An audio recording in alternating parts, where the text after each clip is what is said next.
Hi అండి, అందరికీ నమస్తే. ఈరోజు మేము కర్ణాటక స్టైల్ చట్నీ పొడి చేసి చూపిద్దాం అనుకుంటున్నాము. దానికి ఏం కావాలంటే ముందుగా ఫస్ట్ మనం వేయించుకోవాలి అన్నీ. 3 గ్లాసులు మినపప్పు అండి. ఫస్ట్ ఒక గ్లాసు వేయిస్తున్నాం.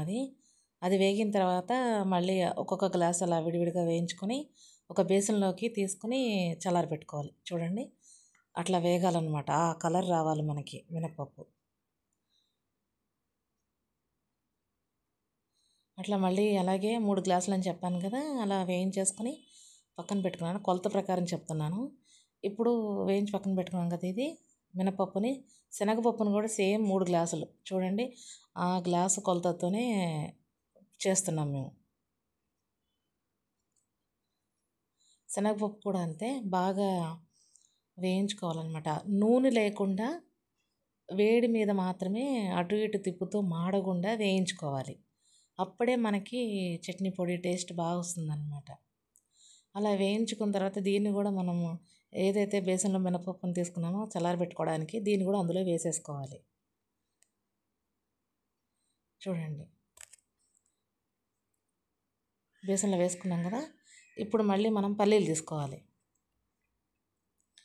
మినపప్పు శనగపప్పు సేమ్ క్వాంటిటీ. వేరుశనగ గుళ్ళు 2 గ్లాసులు అనమాట. ఏ గ్లాస్తో అయితే తీసుకుంటామో ఆ గ్లాస్ కొలతమాట. మీరు కనుక ఇలా ట్రై చేస్తే చాలా బాగుంటుంది. ఎందుకంటే మేము ఆల్రెడీ టేస్ట్ చేసాం కాబట్టి, నేను తెలిసిన వాళ్ళతో చేయించాను అనమాట. నాకు రాదు ఇది, అందుకని నేను చేయించాను. చాలా బాగా వచ్చింది టేస్ట్. చట్నీ పొడి కర్ణాటక వాళ్ళైతే చాలా బాగా చేసుకుంటారు. ఇది బాగుంటుంది. దీన్ని కూడా సేమ్ నూనె లేకుండా అలాగా ఫ్రై చేసుకొని వేడి మీద దీన్ని కూడా బేసన్లోకి తీసేసుకోవాలి.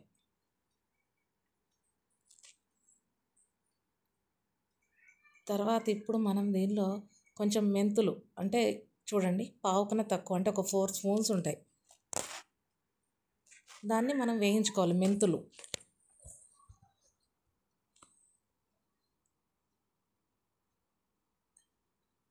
ఇవి తొందరగానే వేగిపోతాయి కాబట్టి మెంతులు. సేమ్ జీలకర్ర కూడా అంతే. జీలకర్రను కూడా మెంతులు ఎంత క్వాంటిటీ తీసుకున్నామో జీలకర్రను కూడా అంతే తీసుకోవాలి. అది కూడా ఒక 4 స్పూన్స్ అంతే.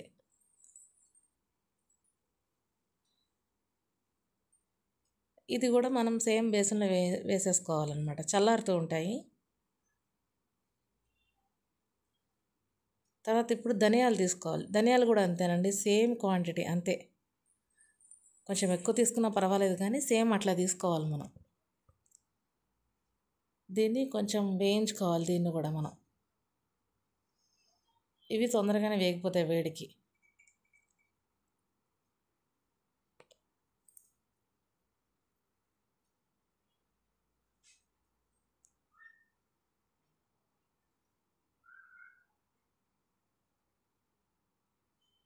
అంతేనండి.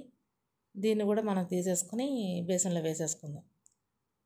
అయిపోయింది, ఇది కూడా తొందరగానే వేగిపోయింది. దీన్ని కూడా బేసన్లోకి తీసేసుకుందాం. తర్వాత దీనిలో మనం ఎండు కొబ్బరి ముక్కలు 1 కానీ 2 కానీ, నేను 2 చిప్పలు తీసుకున్నాను. మీ చాయిస్, మనకి ఎక్కువ అక్కర్లేదంటే 1 చిప్ప అయినా మనకి సరిపోతుంది. దీన్ని కూడా అంతేనండి, మనం వేడి మీద లైట్గా ఫ్రై చేయాలి, ఎక్కువ అక్కర్లేదు.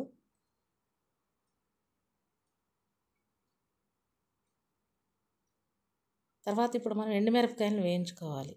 దీనికి మాత్రం ఖచ్చితంగా మనము నూనె వేసుకుని వేయించుకోవాలి. నూనె వేసుకుని వేయించుకోకపోతే ఇది మనకి నల్ల కలర్లో, అంటే బ్లాక్గా మాడినట్టు వస్తుంది. కొంచెం నూనె వేసుకుంటే ఆ కలర్ అలానే ఉంటుంది. నేను దీనిలో ఎండుమిరపకాయలు సగం గుంటూరు కారము, సగం బళ్ళారి కారం, అంటే బ్యాడింగ్ మెన్స్గా అనమాట. అవి కారం ఉండవు, కలర్ ఉంటాయి అన్నమాట. 2 క్వాంటిటీ తీసుకున్నాను.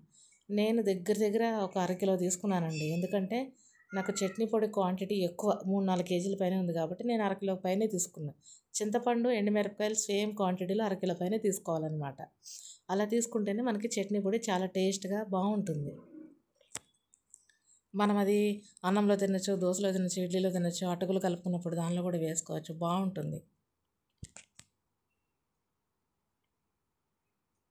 ఇంకా ఇది కూడా వేగిపోయినాయండి. నూనె వేసాక తొందరగా వేగిపోయింది. దీన్ని కూడా మనం బేసన్లో వేసేసుకుని పక్కన పెట్టేసుకుందాం. ఇప్పుడు ఇది మనం కొంచెం క్లీన్ చేసేసుకుందాము, ఎండుమిరపకాయలు అన్నీ ఉంటుంది కాబట్టి.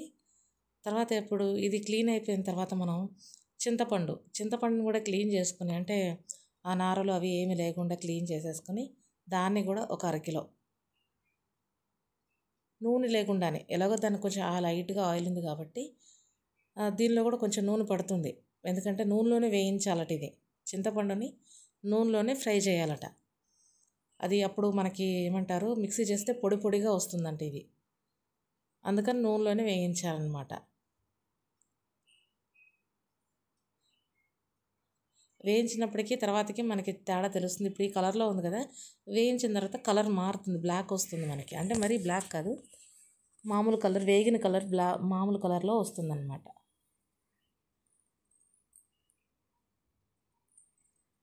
ఇలా ఒక 5 నుంచి 10 నిమిషాల లోపు అన్ని లో టు సిమ్లో పెట్టుకుని వేయించుకోవాలి. చూడండి కలర్ చేంజ్ అయింది మనకి. ఇంక ఇది చల్లారిన తర్వాత మనం మిక్స్ చేసుకుంటే పౌడర్లా ఉంటుందన్నమాట. దీన్ని కూడా మనం తీసేసుకుందాం. అయిపోయింది ఇది కూడా మనకి.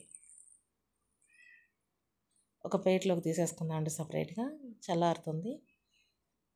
ఇప్పుడు మనం ఇది కూడా తీసేసి పెట్టుకున్న తర్వాత కొంచెం కరివేపాకు వేయించుకుందాం. కరివేపాకు ఒక గుప్పుడు వేసుకుందామండి. ఆ వేడి మీద కొంచెం లైట్గా ఫ్రై అవుతుందన్నమాట అది.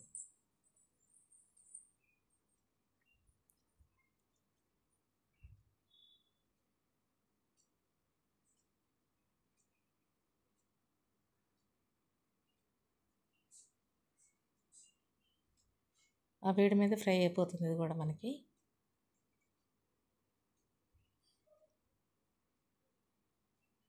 వీటన్నిటిని మనం వేయించిన పక్కన పెట్టుకున్న తర్వాత చల్లారాలి అవన్నీ. చల్లారిన తర్వాత మనం మిక్సీ చేసుకోవాలి. చల్లారితేనే మనకు బరకగా వస్తుంది. వేడి మీద వేసుకుంటే మనకి ముద్ద అయిపోతుందండి. ఎప్పుడన్నా అవన్నీ వాటన్నిటిని కూడా చల్లారి పెట్టిన తర్వాత మాత్రమే టైం తీసుకుని నిదానంగా చేసుకోండి, బాగుంటుంది. నేనైతే మిక్సీ అంటే చల్లారిన తర్వాత మిక్సీ వేసేసుకుని పక్కన పెట్టుకున్నానండి. ఇప్పుడు ఆ చట్నీ పొడిలోకి తాలింపు పెట్టే విధానం చూపిస్తాను. దీనిలో కొంచెం పల్లి నూనె వేసుకున్నాను, ఒక 1/2 లీటర్ పైనే వేసుకున్నాను. దానిలో లైట్గా 4 ఆవగింజలు, కొంచెం జీలకర్ర వేసి వదిలేసాను. ఇప్పుడు ఇంగు మాత్రం వేసుకుంటా. ఇది ఇంగు నూనె అనమాట. ఆ పొడి ఆడిన తర్వాత ఈ ఇంగుని మనం తీసుకెళ్ళి అట్లా వేసుకుంటే చాలా టేస్ట్ ఉంటుంది మనకి, డిఫరెంట్ టేస్ట్ కనబడుతుంది అనమాట. చూడండి ఇంగు నేను వేసుకున్నాను కదా, అది ఆయిల్లో కొంచెం వేగిన తర్వాత స్టవ్ ఆఫ్ చేసేసుకుంటాను.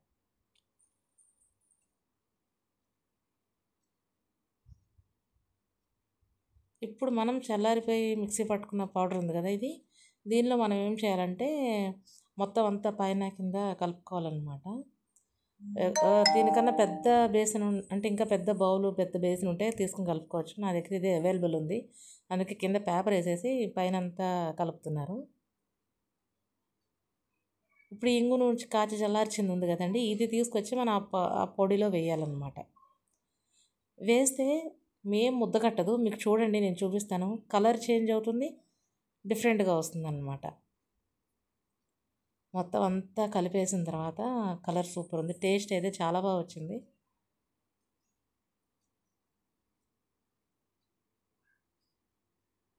ఇప్పుడు మొత్తం అంతా కలిపేసుకోవాలన్నమాట దీన్ని మనం.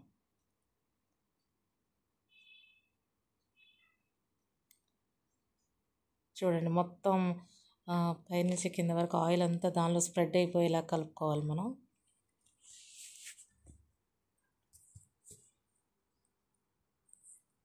కొంచెం టైం ప్రాసెస్ కానీ చేసుకుంటే టేస్ట్ అయితే బాగుంటుంది.